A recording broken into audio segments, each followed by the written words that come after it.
El día de hoy vamos a revisar púrpuras trombocitopénicas y no trombocitopénicas.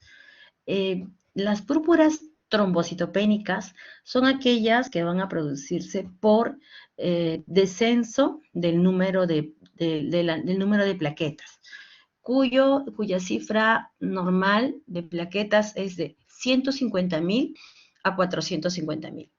Podemos tener trombocitopenias leves, moderadas, severas. Una trombocitopenia leve, por ejemplo, entre 50.000 a 100.000 plaquetas.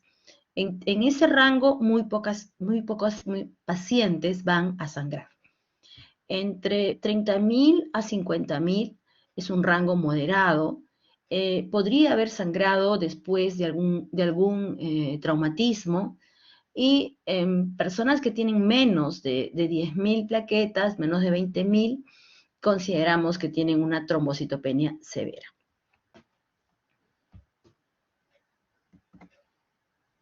Cuando vamos a hablar de las plaquetas, tenemos que recordar que son fracciones del megacariocito, no son células. Sin embargo, tienen un rol muy importante en el proceso de la coagulación, en la hemostasia primaria, ya. Por favor, marquen su asistencia. Ya. Ya, doctor. Gracias, doctor Carrasco. Disculpe, doctora Chumpita, disculpe, de verdad. Tenía que Ya, dejar el link para que marque su asistencia. Gracias, gracias. ya, doctor. Gracias. Disculpe también. Gracias. Okay, Gracias. He tenido problemas con el PPT y estoy empezando con PDF, doctor. Gracias. Bueno, entonces estábamos... Doctor, tengo que... El enlace, doctor. ¿Sí? Doctor Carrasco, el enlace. Ya está el enlace en el chat. No se preocupe, doctora. Continúe. Ya. Sí, continúe. Ya, doctor. Ya, ok, Gracias. está bien. Ya, gracias, doctor. Entonces, estábamos hablando sobre aquellas trombocitopenias severas. Las trombocitopenias severas, menos de 20.000, menos de 10.000 plaquetas, asociado a un proceso de la posibilidad de tener un sangrado severo. En relación a la hematopoiesis, es importante que nosotros hablemos sobre la trombopoiesis. La trombopoiesis es el proceso que va a hacer que finalmente nosotros tengamos en la sangre periférica, en el hemograma, una cantidad adecuada de plaquetas. Eso quiere decir de 150.000 a 450.000. También recordemos que las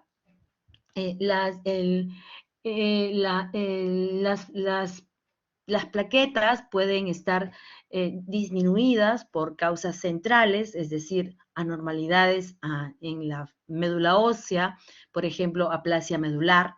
Tenemos también que puede haber destrucción periférica, púrpura trombocitopénica inmune, es un ejemplo. Podemos tener también secuestro, como sucede en la persona que tiene cirrosis y tiene hipertensión portal. Y ello es importante porque no solamente va la lectura de plaquetas. Cuando nosotros vamos a hacer la evaluación de una persona que viene les va a decir, me han aparecido puntitos rojos, ¿no? Los puntitos rojos llamados son las plaquetas. Sin embargo, el hemograma, por ejemplo, ¿no? Si nosotros notamos que la aparición de estas púrpuras son simétricas, son ascendentes, en este caso, y el hemograma es normal, con un recuento de plaquetas normal, podemos podemos estar frente a una vasculitis. Esa es la diferencia que vamos a tener y también fijar algunos conceptos de púrpura trombocitopénica inmune, que es bastante frecuente, pero sin embargo tenemos que tener muy claro para descartar que no haya un problema secundario. Entonces, cuando vamos a hacer la evaluación de un paciente que viene con un síndrome hemorrágico porque las plaquetas están alteradas, están disminuidas, tenemos que tener en consideración que se tiene que evaluar todo el hemograma. El hemograma con el recuento de leucocitos, con el recuento de hemoglobina. todo en global para poder hacer una adecuada evaluación del paciente. Entonces, en la parte de la hematopoiesis, en general, como les decía, tenemos que hablar de la trombopoiesis. La trombopoiesis es la disminución, el proceso por el cual vamos a tener en la sangre periférica las plaquetas. Se va a regular por el número de plaquetas circulantes. Entonces, si hay plaquetopenia y es una médula ósea que trabaja, que responde, en ese caso nosotros tenemos que tener en cuenta que la médula ósea probablemente va a estar normal. Entonces, el hemograma, los glóbulos blancos, la hemoglobina van a estar normales. Y recordemos también esto, que la tercera parte de las plaquetas van a estar localizadas en el vaso y los 2/3 van a circular en la sangre. Esto es lo que nosotros hemos estado hablando. Tenemos una célula madre, la célula stem, que se va a diferenciar en los diferentes elementos que vamos a encontrar en la sangre periférica. Esta es una diferenciación eritroide y tenemos aquí al glóbulo rojo. Tenemos además la diferenciación de los diferentes elementos de la serie de glóbulos blancos, neutrófilos, eosinófilos, basófilos, monocitos, y los linfocitos, que son los linfocitos B o los linfocitos T, que son los que van a terminar su diferenciación en el ganglio.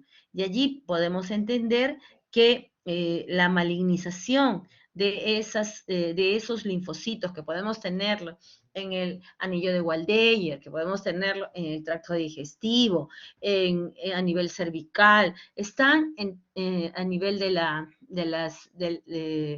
están en todas las zonas porque nos van a dar defensa. Entonces, entenderemos que la malignización de esas células van a ser los linfomas. Y aquí también está la diferenciación de las plaquetas hasta que salen a la sangre periférica. Reitero, las plaquetas no son células porque tienen núcleo, no tienen núcleo, pero cumplen funciones muy importantes en la hemostasia.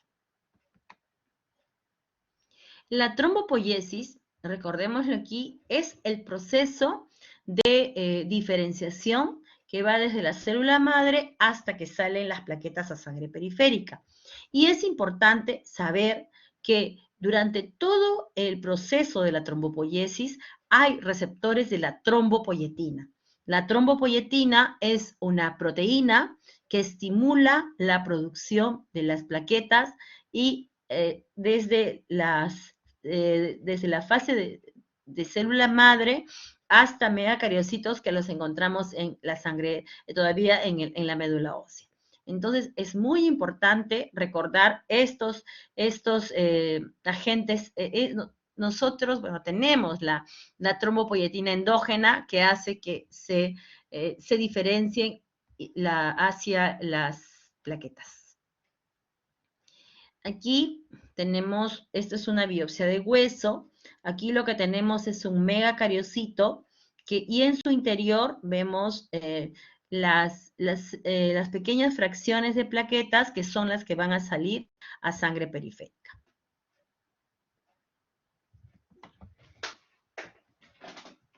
Un ratito, disculpen, un ratito.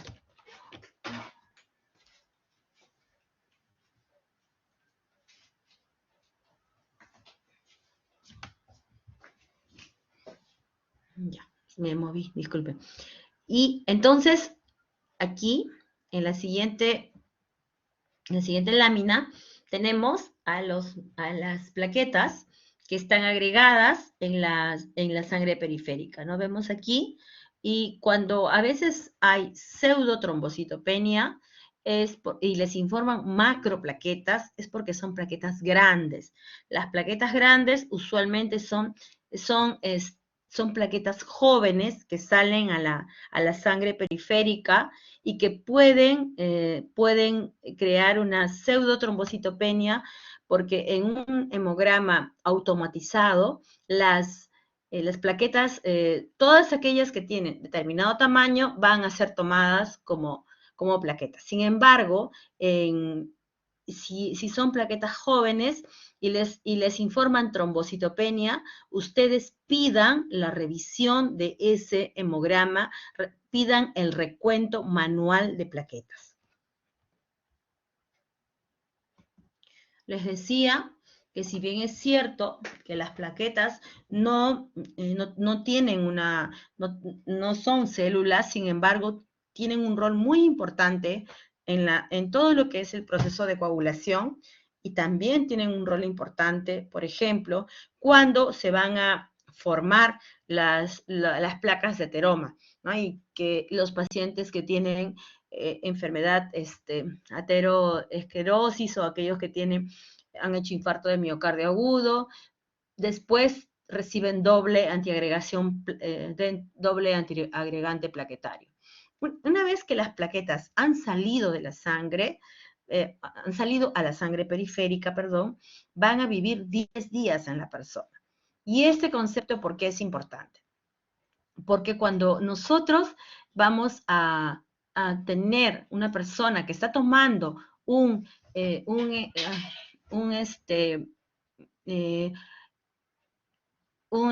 medicamento como aspirina o clopidogrel, que son sustancias que van a alterar la función de las plaquetas, tenemos que tener en cuenta que estos deben ser suspendidos, si es que es posible, en 10 días previos a la cirugía electiva. Algunos casos nos dicen no se puede, se le ha puesto el stent, y ese stent medicado se va a ocluir si es que no sigue con su antiagregante plaquetario. En ello, entonces, el día de la cirugía, si es una cirugía mayor, se le coloca plaquetas, transfusión de plaquetas, pese a que pueda tener un rango de plaquetas normal, porque esas plaquetas que tiene están disfuncionales. Entonces vemos aquí el rol de las plaquetas, ¿no?, que se van a agregar, por ejemplo, en esta zona del vaso sanguíneo, y que pueden ser parte de los procesos de ateroesclerosis y enfermedad vascular arterial. Hemos hablado sobre la importancia del endotelio, que va a liberar al factor tisular y que va a intervenir en la hemostasia primaria, y también vamos a tener, el endotelio va a tener múltiples funciones. Y también recordemos que los procesos de oxidación de los lípidos son fundamentales para prevenir, por ejemplo, el síndrome metabólico. Vamos a ver esta plaqueta que está acá. Tiene sus gránulos, tiene mitocondrias, tiene lisosomas, tiene microtúbulos, pero no tiene núcleo. Tiene receptores en la membrana, tiene receptores para el factor von Willebrand, tiene uniones, lugares de unión para el fibrinógeno, también para los gránulos densos y los gránulos alfa. Entonces, esto es importante porque esto nos va a ayudar a entender la patología de alguna de estos problemas de plaquetas. Entonces, recordemos otra vez esta membrana. Recuerden ustedes de las clases de biología, que hay un receptor que va a recibir el mensaje primario, y que luego puede ser ampliado por un mensajero secundario que se encuentra dentro, en este caso, de la partícula, ¿no? Porque estamos reiterando que no es una célula, pero tiene funciones muy importantes. Las plaquetas van a tener un tamaño de 1 a 3 micromicras, no tienen núcleo, Aquí, bueno, vamos a considerar el valor normal en 150.000 a 450.000. Y la vida media son 10 días, ¿no? Acá te ponen entre 8 a 12 días, 10 días. Y un megacariocito puede producir entre 1.000 a 5.000 plaquetas. Y ello se va renovando continuamente. Vamos a definir qué son las púrpuras. Como habíamos estado hablando al comienzo, las púrpuras van a ser lesiones que van a aparecer en la piel y que van a tener características de tamaño y también de cómo han aparecido, cómo es que las encontramos en la sangre periférica, ¿no? Pueden ser debido a baja de plaquetas y podemos tener problemas en la hemostasia primaria. La hemostasia primaria es aquella situación en la cual va a formarse el trombo primario o el trombo de plaquetas, junto con el vaso sanguíneo. Las púrpuras pueden ser debidas a plaquetopenias o las púrpuras vasculares. Las púrpuras vasculares están dentro del diagnóstico diferencial de los trastornos hemorrágicos. Sin embargo, nosotros cuando hacemos los estudios, el hemograma, solamente vamos a tener lesiones bilaterales, ascendentes, como sucede, por ejemplo, en la púrpura de Henoch-Schönlein. En esos casos, solamente va a haber, es una vasculitis, es un problema del vaso sanguíneo. La púrpura se define como una hemorragia en la piel por extravasación de la sangre en el vaso sanguíneo o en el tejido subcutáneo. Y petequias son de 2 milímetros de diámetro. También, recordemos, hemostasia primaria, anormalidad en el vaso sanguíneo o en las plaquetas. Entonces, antes de que nosotros le digamos a la persona que estamos evaluando, esto se trata solo de un proceso de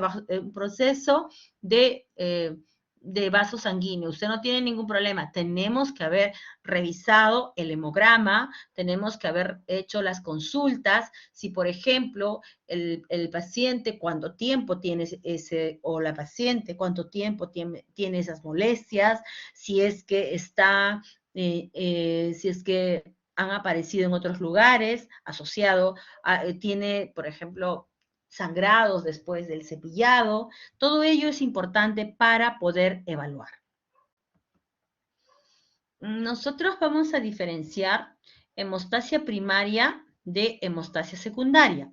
En la hemostasia primaria se van a afectar vasos y plaquetas, y es por ello que vamos a tener hemorragias en mucosas y petequias que pueden ser similares. El diagnóstico diferencial puede ser con la urticaria o con las vasculitis. En esos casos vamos a tener, por ejemplo, las lesiones, pero van a ser simétricas y no va a haber sangrado en otros lugares. Cuando vienen a la consulta por un probable problema de sangrado, es importante que nosotros preguntemos al paciente o a la paciente si es que tiene hematomas con facilidad.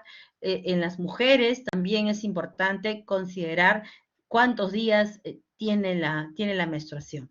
Entonces, esta parte de aquí de hemostasia secundaria es importante los factores de la coagulación.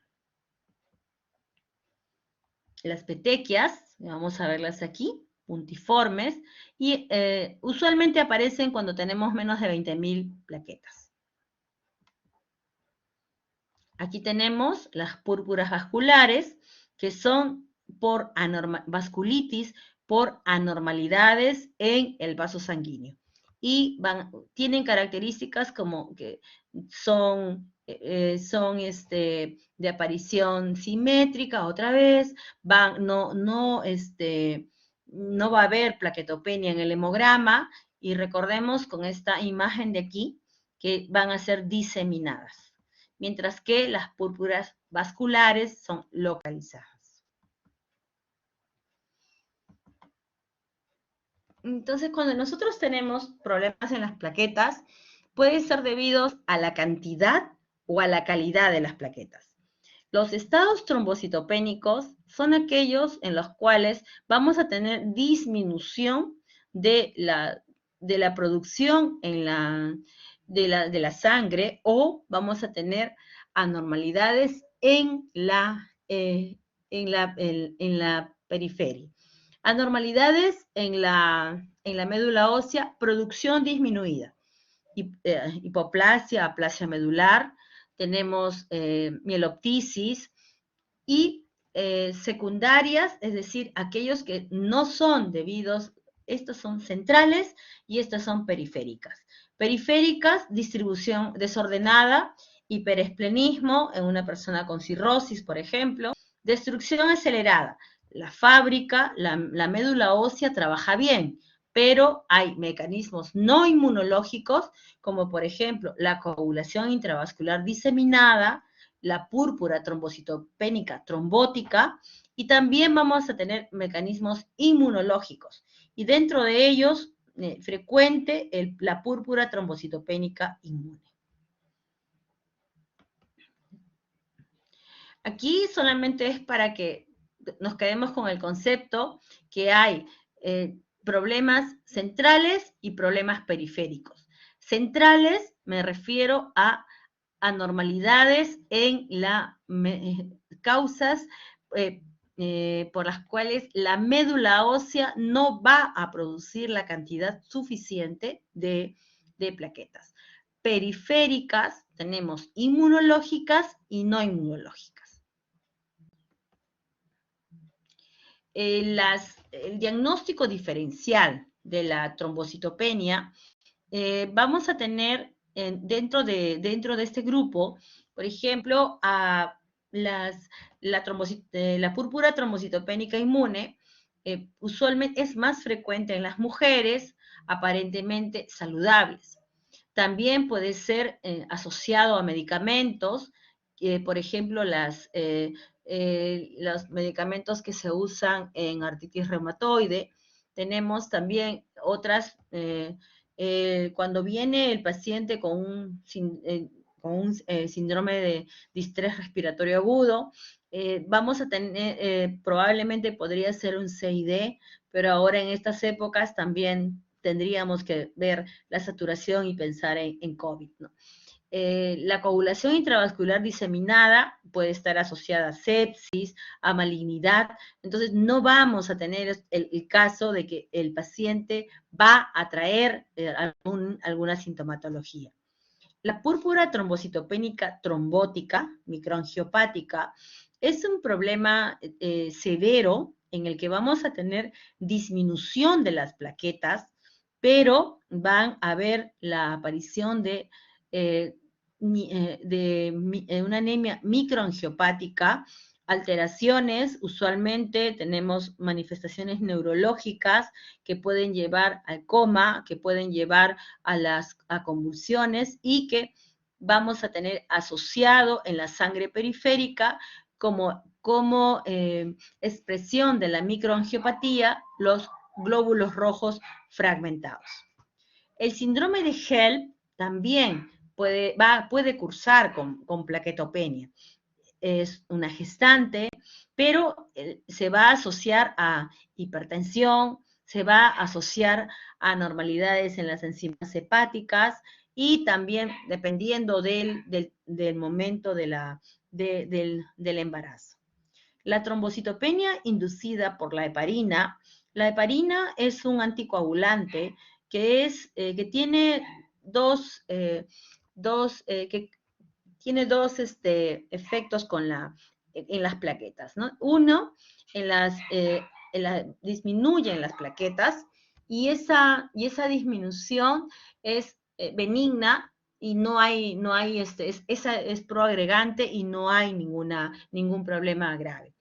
La otra, la púrpura trombocitopénica trombótica, en la que se van a formar anticuerpos junto con el factor plaquetario 4, vamos a tener trombosis y asociada heparina, y usualmente dentro de la primera semana que el paciente ha comenzado a recibir anticoagulación.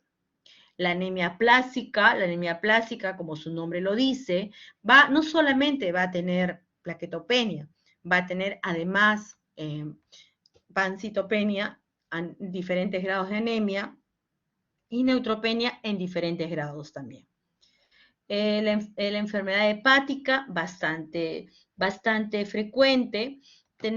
Allí vamos a tener los síntomas de la hipertensión portal, ¿no? Puede haber, además, crecimiento del vaso, el hígado va a disminuir si es que está con cirrosis de tamaño, pero y vamos a evaluar los estigmas hepáticos. No se olviden que estamos hablando solamente de recuento de plaquetas, pero dentro del contexto clínico. No solamente es que yo voy a ver a un paciente que tiene plaquetas y ya, ¿no? Eso no es así. Luego tenemos también, los más frecuentes son debidos a la enfermedad hepática, es decir, en trombocitopenias lo más frecuente es secundario a enfermedades sistémicas como la cirrosis hepática. Entonces, otra vez, cuando nosotros clasificamos a las trombocitopenias, centrales o periféricas. Centrales, la médula ósea no está produciendo adecuada cantidad de plaquetas. ¿Por qué? Los síndromes de insuficiencia medular, en el que encontramos anemia plástica, hemoglobinuria paroxística nocturna, invasión medular, mieloptisis, y también la fibrosis medular.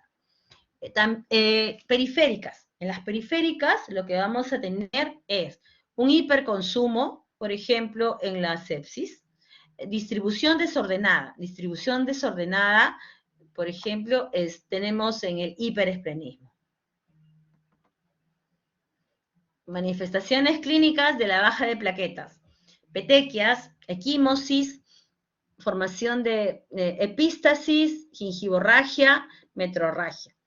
Es problemas de hemostasia primaria.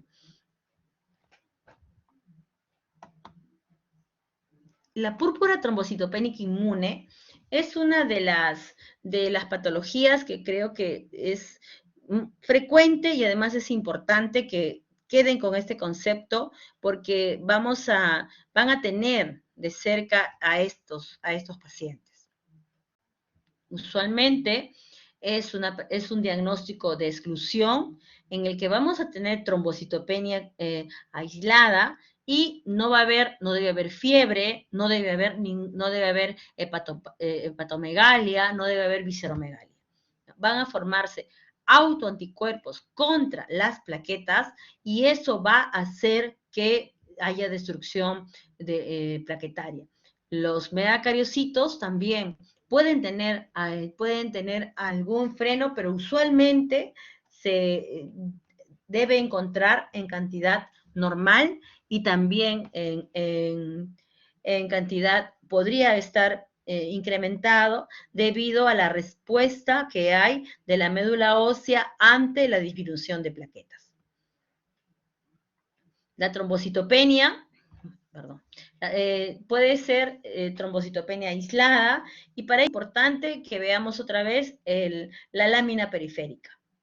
Y en la púrpura trombocitopénica inmune, primaria, idiopática, vamos a tener que hacer los diagnósticos de exclusión de lupus, de síndrome antifosfolípido, leucemia linfática crónica, también HIV. Entonces, cuando tenemos al paciente o a la paciente, hay que hacer, para poder decir que es una púrpura trombocitopénica idiopática, tenemos que tener el descarte de las otras patologías. En el laboratorio, el examen físico suele ser normal, no debe haber esplenomegalia. En el niño podría haber, cierto grado de esplenomegalia, pero esplenomegalia masiva no. Hay que pensar en otro diagnóstico. Síntomas constitucionales, síntomas B, como por ejemplo fiebre, disminución de peso, sudoración nocturna, no debe de haber. Hepatomegalia, adenopatías tampoco deben haber y nos debemos de pensar en otro diagnóstico. No hay una prueba que nos diga esto es púrpura trombocitopénica inmune. Sin embargo, es importante saber que hay criterios diagnósticos y también hay criterios de exclusión. Un caso real de un pequeño de 16 años, hace algunos años atrás, vino a la emergencia por plaquetopenia, tenía petequias, y se le hizo además el perfil de coagulación. En el perfil de coagulación tenía hipofibrinogenemia. El fibrinógeno normalmente es de 200 a 400. Tenía menos de 100. Entonces, ustedes ya han hecho la clase de leucemia mieloide aguda y seguramente les han hablado de la leucemia promielocítica que cursa con un CID que puede ser mortal incluso antes de la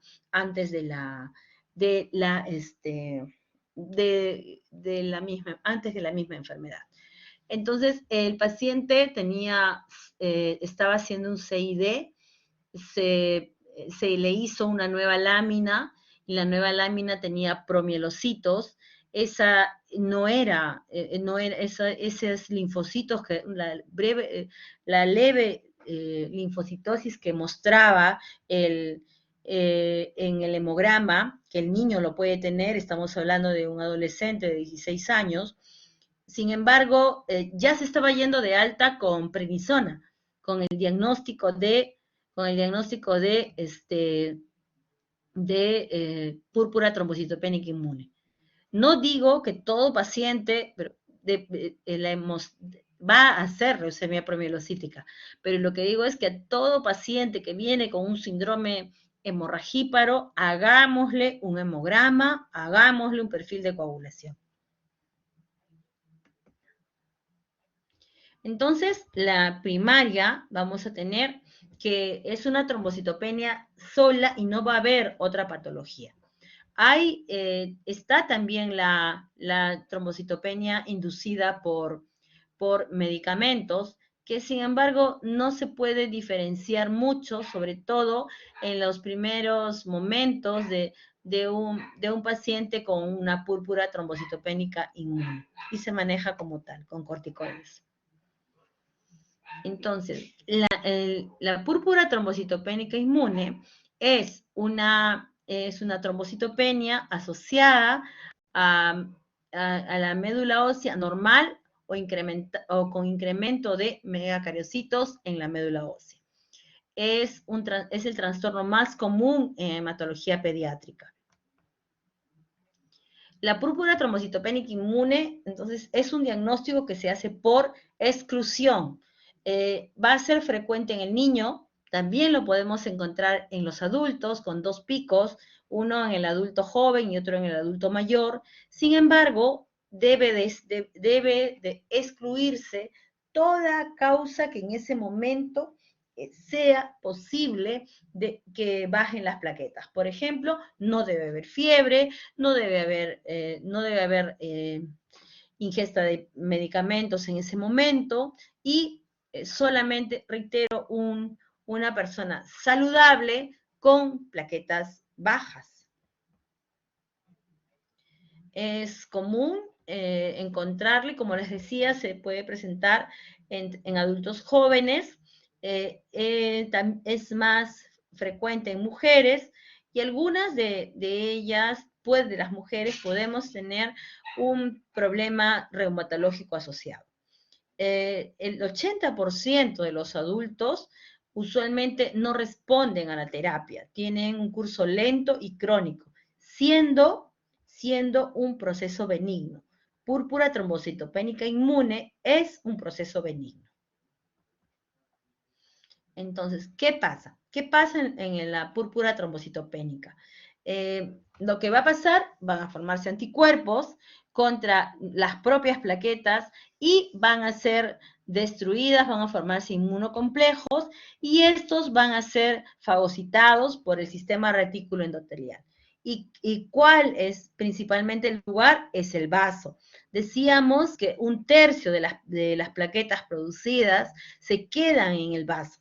Y esto les decía que vamos a tenerlo en cuenta cuando comenzamos la clase. Entonces, vamos a tener anticuerpos dirigidos contra las glicoproteínas de la superficie plaquetaria, las que mencionamos, ¿correcto? Y la eliminación prematura de las plaquetas por estos anticuerpos. Entonces, y el lugar principal de eliminación de estas plaquetas que están cubiertas con anticuerpos es el vaso.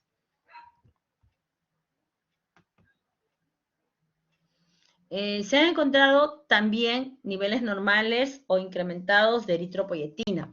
Y esto es importante para que nosotros podamos dar el sustento del por qué usamos análogos de la eritropoyetina en el tratamiento de púrpura trombocitopénica inmune. Lo que se ha visto también es que no hay un incremento de trombopoyetina proporcional a la severidad de la trombocitopenia. En la forma crónica vamos a tener anticuerpos contra las glicoproteínas de la membrana plaquetaria y debe haber hay una regulación inmune en el PTI.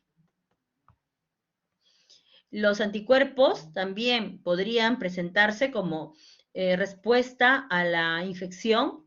Por eso les decía, por ejemplo, hemos tenido pacientes con debut de HIV y que del descarte y nos ha salido HIV positivo. Los anticuerpos van a tener una reacción cruzada con las plaquetas y con nuestros propios megacariocitos, lo que va a hacer que se destruya de mayor facilidad. Entonces, otra vez, recordamos aquí a la plaqueta y los lugares de unión en la membrana de los anticuerpos y que van a hacer que estos sean eliminados con mayor facilidad.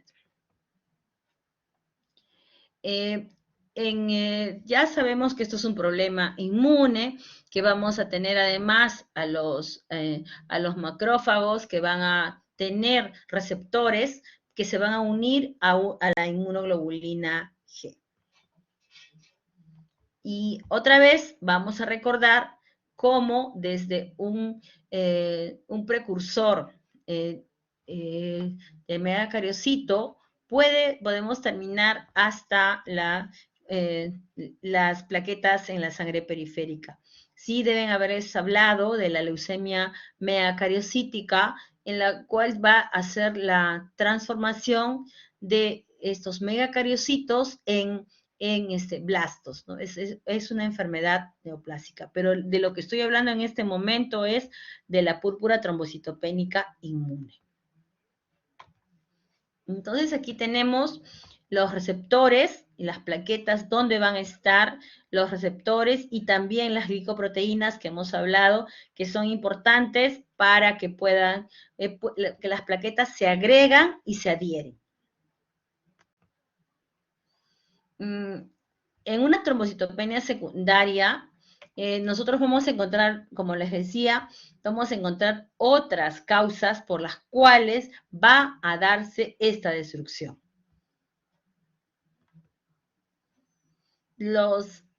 Entonces, ¿cuáles van a ser los blancos antigénicos?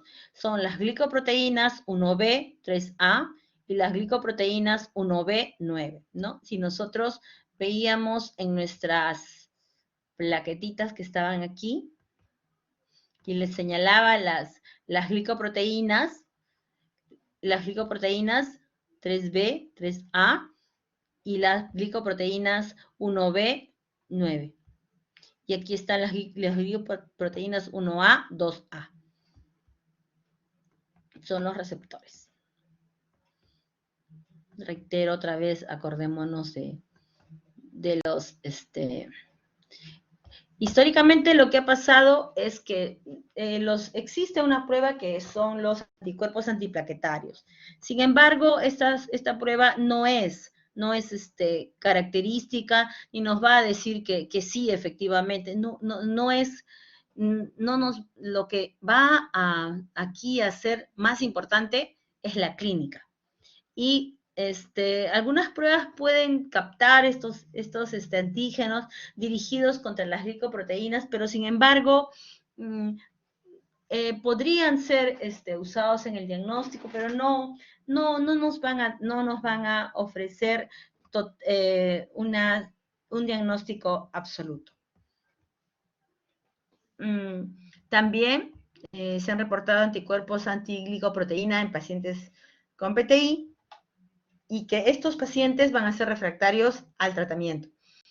Y aquí podría ser que hay, además de que hay citotoxicidad directa contra las plaquetas, o también activación del complemento más fagocitosis por los macrófagos. La historia natural es importante, va a diferir con la edad.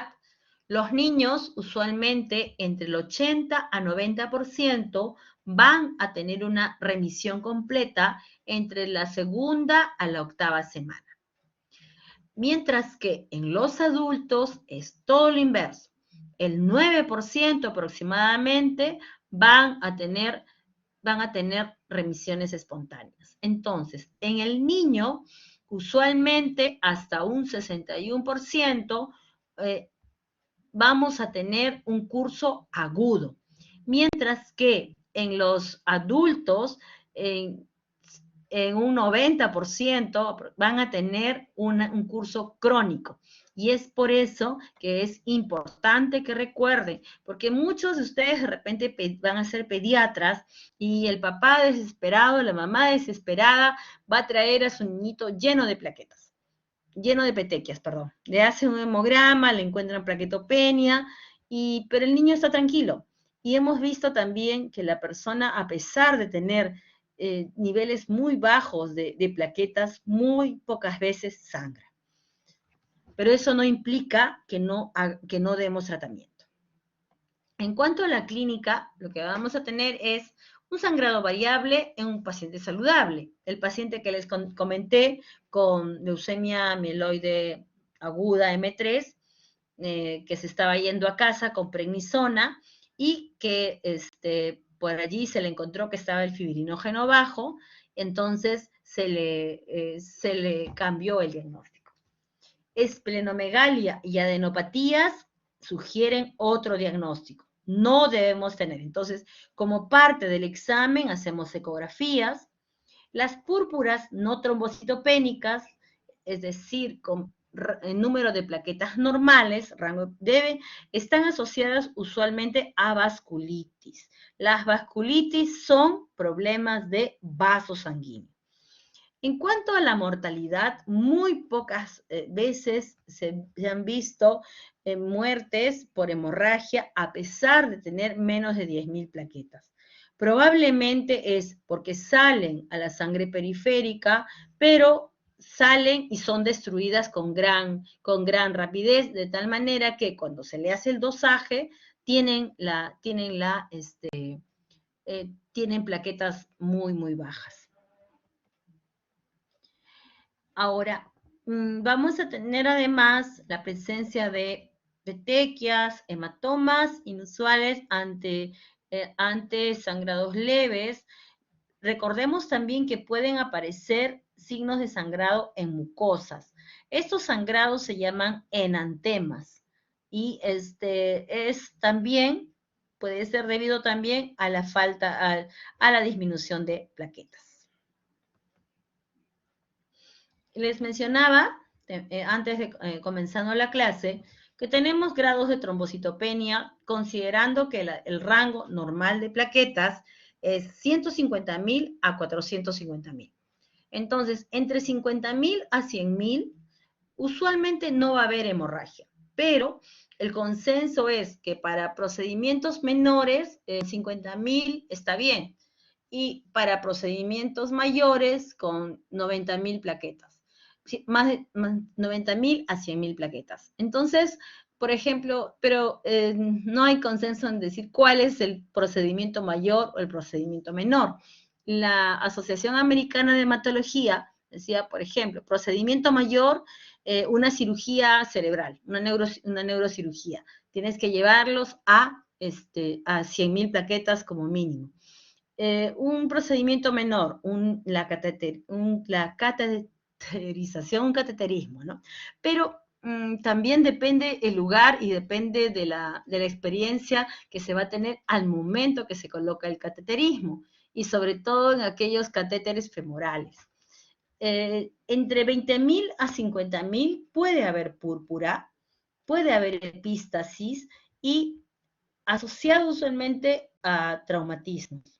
Con menos de 20.000 es una trombocitopenia severa, podemos tener metrorragia, epístasis, hemorragia digestiva, hemorragia genitourinaria, en personas que no son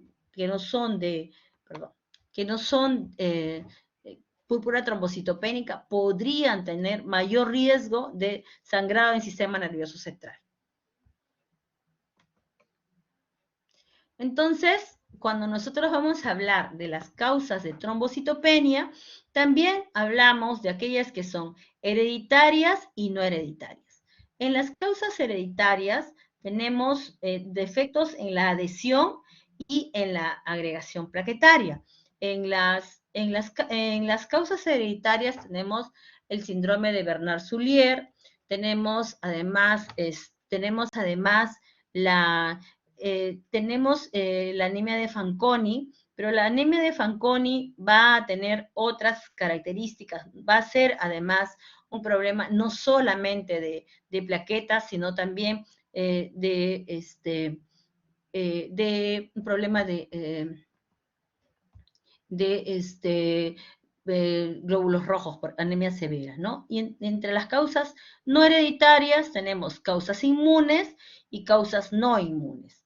Dentro de las causas inmunes, púrpura trombocitopénica inmune, y las otras patologías que podrían ser infecciosas, colagenopatías y otras causas. Entonces, es así como podemos clasificar de manera general las causas de la trombocitopenia. El diagnóstico diferencial en púrpura trombocitopénica, las trombocitopenias hereditarias, el hiperesplenismo, el uso de medicamentos, virus como el HIV, el lupus eritematoso, la plaquetopenia dilucional se va a presentar en aquellas personas que, por ejemplo, son sometidas a transfusión masiva. ¿Cuándo se define que hay transfusión masiva? Cuando a la persona se le ha transfundido el equivalente al 50% de su volemia. Entonces, si estamos hablando de un varón, es aproximadamente la mitad de 5 litros, y de una mujer la mitad de 4 litros. La pseudotrombocitopenia puede deberse, por ejemplo, a plaquetas que se hiperagregan, puede deberse a plaquetas, como les mencionaba, plaquetas, macroplaquetas, y esto, para poder diagnosticarlo, tiene que hacerse la evaluación de la lámina periférica. La enfermedad de von Willebrand es un problema de coagulación congénito que también en el subtipo 2B puede asociarse a plaquetopenia moderada. La trombocitopenia gestacional no asociada a preeclampsia se presenta usualmente entre el segundo a tercer trimestre de embarazo. Además, nosotras las mujeres, cuando estamos embarazadas, nuestra inmunidad se altera. La inmunidad se prepara para no sangrar, para no tener, y también para no rechazar al bebé, que sería como una enfermedad injerto contra huésped. Y es por eso que muchos problemas inmunológicos pueden ser diagnosticados, pueden ser desencadenados, perdón, en la época de la gestación. Entonces, ¿qué vamos a tener? Plaquetopenia periférica, médula ósea reactiva, normal, con megacariocitos normales o elevados. Los casos típicos, según refiere, los estudios no son necesarios mayores estudios. Sin embargo, en nuestro país sí tenemos asociado anemia, tenemos asociados a otros problemas, no hay la cultura de prevención, no tenemos la cultura de por lo menos una vez al año hacernos nuestros chequeos de salud. Cuando tenemos las plaquetas menor de 100.000, vamos a mirar a la paciente o al paciente, ¿no? Tengo una paciente que la estoy evaluando desde hace 4 años aproximadamente, y ella ya sabe que cuando le hacen el recuento manual de plaquetas, le sale un recuento cercano a lo normal.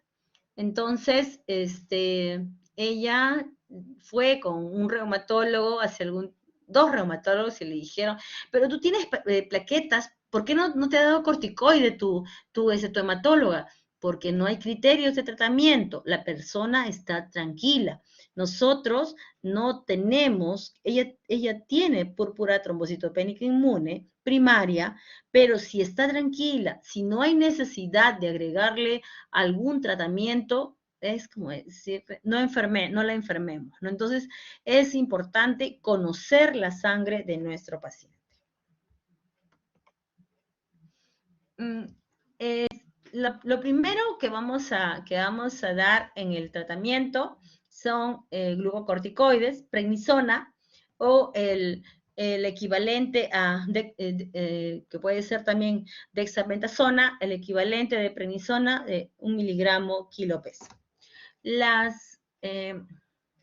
Dentro de nuestras estrategias, bueno, los corticoides a larga data lo que va a pasar es que vamos a tener síndrome de Cushing, incremento de la glucosa, y ello podría no ser aceptado por la persona. Inmunoglobulinas, las inmunoglobulinas usamos, la dosis nuestra es de 1 gramo kilo peso por 1 a 2 días. Pero la inmunoglobulina lo que va a hacer es mejorar temporalmente el recuento de plaquetas.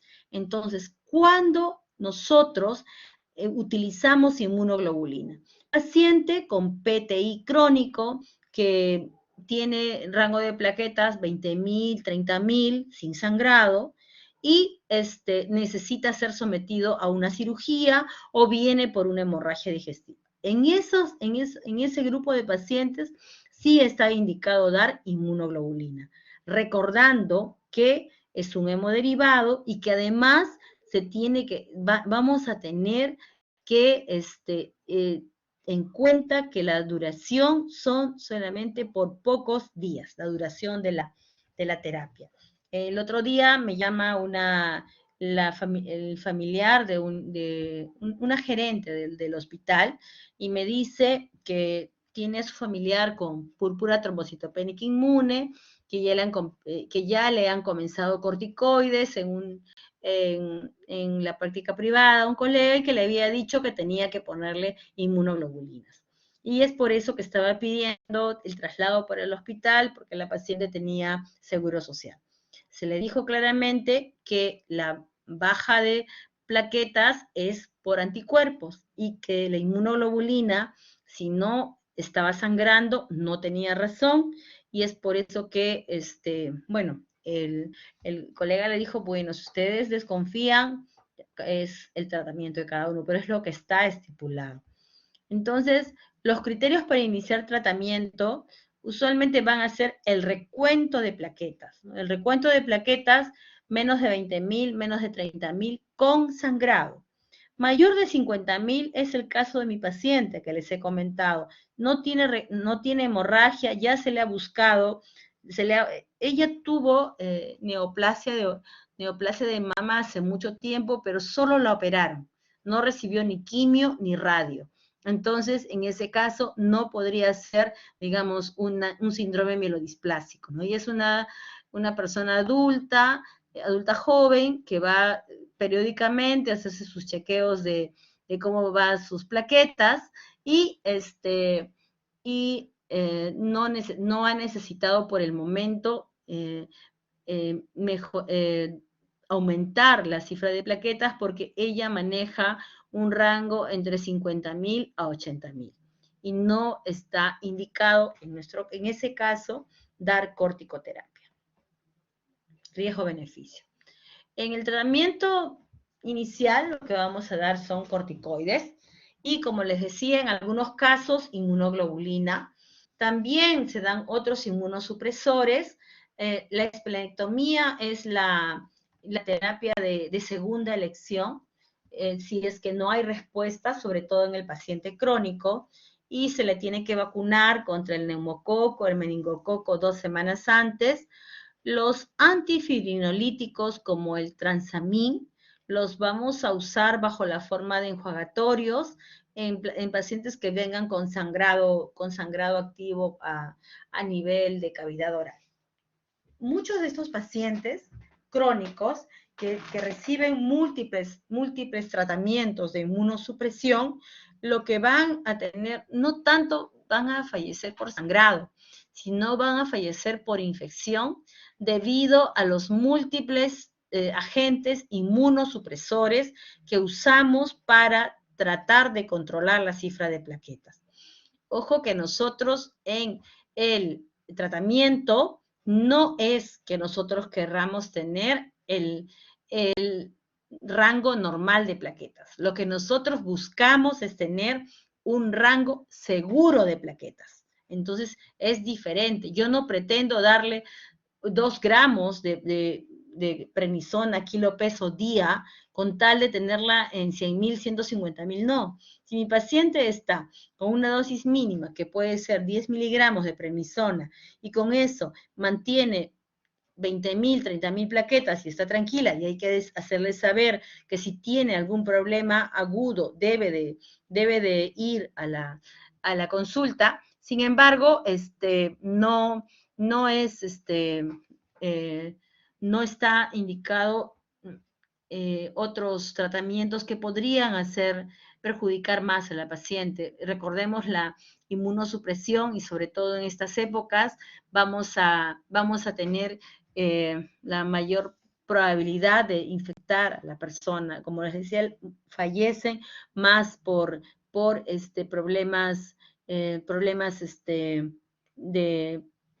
infección, de sepsis, debido al largo tiempo que requieren el tratamiento inmunosupresor. Los pacientes, si bien es cierto que los pacientes que son esplenectomizados pueden responder hasta el 60% con respuesta parcial o respuesta total. Sin embargo, hay un grupo de pacientes que puede recaer, ¿no? Entonces, eso también es importante que se sepa y que se le diga a los pacientes.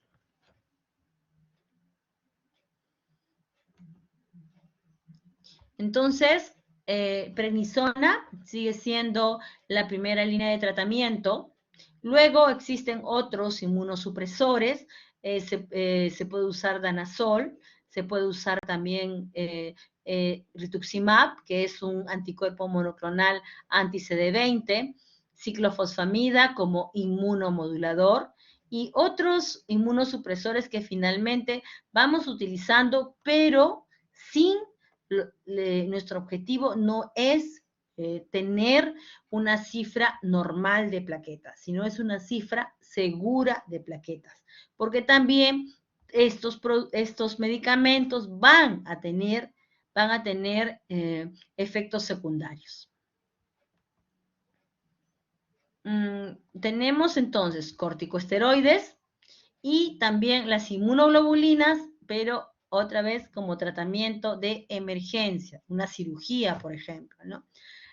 Los tratamientos de segunda línea, esplenectomía, que como les mencioné, puede ser eficaz hasta un 60%, pero dentro de los 5 años puede haber una recaída.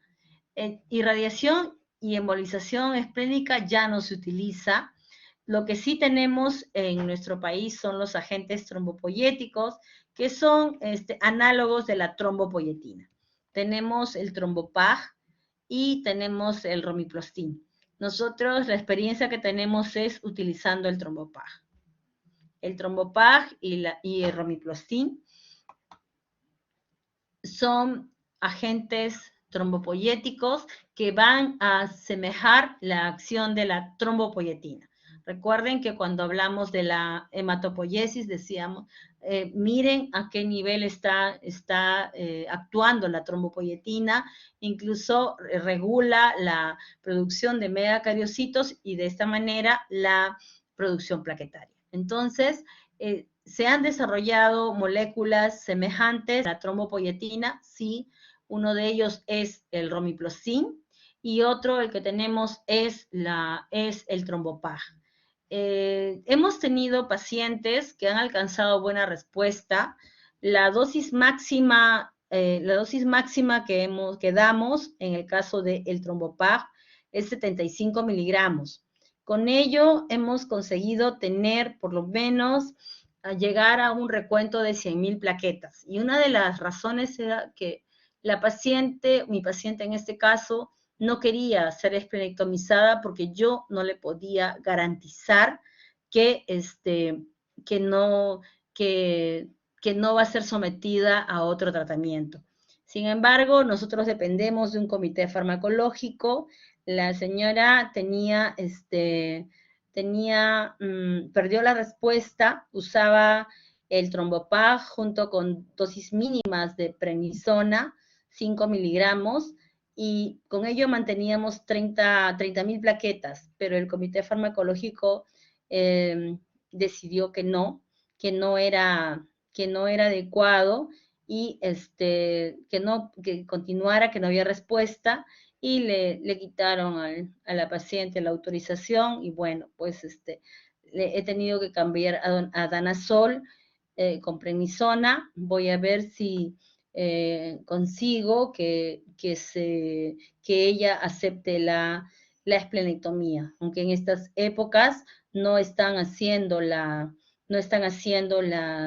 cirugías electivas porque hay un gran embalse de pacientes con neoplasia. Entonces, antes de terminar, algunos puntos que quiero que queden fijos. Primero, tenemos los trastornos de las plaquetas, pueden ser primarios o secundarios, centrales o periféricos. Podemos tener también problemas de plaquetas congénitos y adquiridos. Y dentro de los adquiridos, los más frecuentes es la púrpura trombocitopénica inmune. La púrpura trombocitopénica inmune en el niño tiene usualmente un curso agudo, es decir, resuelve pronto, mientras que en el adulto tiende a tener un curso crónico y nos lleva a usar otras estrategias de tratamiento, que finalmente lo que van a hacer esas estrategias de tratamiento es que van a bloquear al linfocito al linfocito B, para que no siga formando los anticuerpos, e igual inmunosuprime a la persona. Otro punto que debemos recordar es el tema del uso de inmunoglobulinas, que esto es temporal y que en la parte clínica es fundamental y es importante que ustedes recuerden y hagan una anamnesis adecuada. Tengan un hemograma y un perfil de coagulación. Por lo menos porque están frente a un paciente que va a venir con un síndrome hemorragíparo. Para terminar, les voy a comentar un caso de un adulto mayor un odontólogo en retiro, 80 años, el señor tomaba aspirina porque había tenido un problema coronario y de pronto viene desesperado a la emergencia porque le comenzaron a salir petequias, le comenzó a sangrar las encías, tenía menos de 10.000 plaquetas, había bajado un poco la hemoglobina y además, pero los leucocitos estaban normales y no tenía células anormales en la sangre periférica. Pero ¿qué había hecho el señor? El señor no había dejado de tomar su aspirina. Entonces, sí, fue PTI, púrpura trombocitopénica inmune, y él fue uno de los pocos casos que resolvió con corticoide. Finalmente, darles las gracias por este espacio que me han dado, y bueno, el Hospital Rebagliati, que es la parte de adultos, y que como les mencionaba, nosotros tenemos en el ala B, en el octavo B, tenemos 24 camas, y tenemos en el octavo C tenemos 11 camas para adultos mayores de 14 años. Y en el área de pediatría tenemos 16 camas. Entonces, esa es la cantidad de pacientes que manejamos, y sí recuerden que nosotros los hematólogos manejamos neoplasias hematológicas. Hoy día me ha llamado un colega para decirme que su esposa está con diagnóstico de leucemia linfática aguda y que le han dicho que se vaya al INEM y tiene seguro social. Entonces le he dicho que hoy día no puedo decirle porque hoy no hay camas, pero que no se olvide que los hematólogos tratamos neoplasias las neoplasias no sólidas, ¿no? Porque las sólidas las trata el oncólogo. Muchas gracias. No sé si hay alguna pregunta. Dime, Bélgica. Sí, doctora, buenas tardes. Tengo una consulta con respecto al tratamiento. En el caso de que, por ejemplo, un niño no responda al tratamiento, de todas maneras, la segunda opción debería ser la esplenectomía, o se debería seguir tal vez probando con otros medicamentos. Ahora con la aparición del trombopag, puede ser la esplenectomía, o también podría ser el uso de la trombopoyetina, el análogo el que tenemos, el trombopag, ¿no? Lo único del trombopag es que no lo tenemos en nuestro petitorio y es compra por paciente.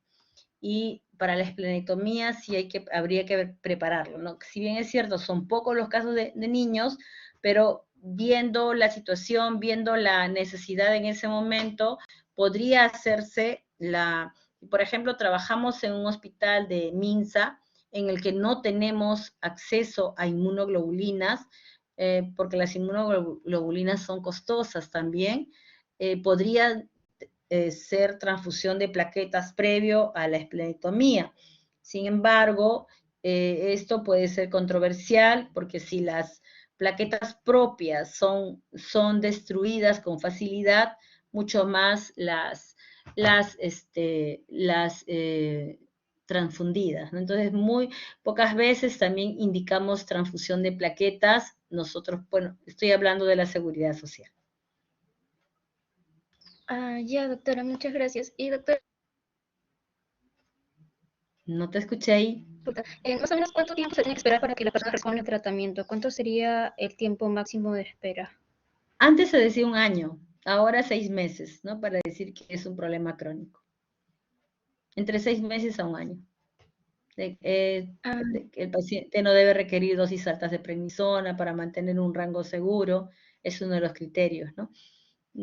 Tengo una paciente médico que ella vive en la selva y no hemos podido hacerle hasta este momento su compra del trombopag. Ella ha llegado hasta coma diabético, hace 500, 600 de glucosa, ¿no? Entonces, ello también debe ser tomado en cuenta, ¿no? Esa paciente, por ejemplo, no debería usar corticoide. Ah, ok, doctora, muchas gracias. Y doctora, disculpe, tengo una última pregunta. Te escucho. Sí, doctora, cuando usted mencionó sobre que tal vez a nosotros no tenemos que llegar a la cantidad normal de plaquetas, pero sí a una cantidad segura donde el paciente no esté sangrando, ¿también hace referencia a que el paciente ya no tenga las petequias o las equimosis o siempre de todas maneras las va a tener cuando las plaquetas estén bajas? Podría ser que tenga equimosis con facilidad. Sobre todo estamos hablando de la menor cantidad de inmunosupresores con una adecuada calidad de vida, ¿no? Claro, con algunas restricciones. Si tiene plaquetas menos de 50.000, pues le diremos que no puede tomar AINES, ¿no? Por el riesgo de sangrado, que debe de comunicar siempre que tiene púrpura trombocitopénica inmune y los controles periódicos. Ah, ya. Ya, doctora, muchas gracias. Ya, gracias. ¿Alguna pregunta más? He ido viendo que se ha desaparecido todo el grupo. Todos aparecieron cuando estaba el doctor Carrasco. ¿Alguna pregunta más? Recuerden los puntos que he fijado y otra vez les reitero las gracias por este espacio. El día, ya hemos adelantado la teoría con la intención de que tengan ustedes mayor, eh, may- eh, mayor avance antes del examen. ¿Alguna pregunta más? Gracias.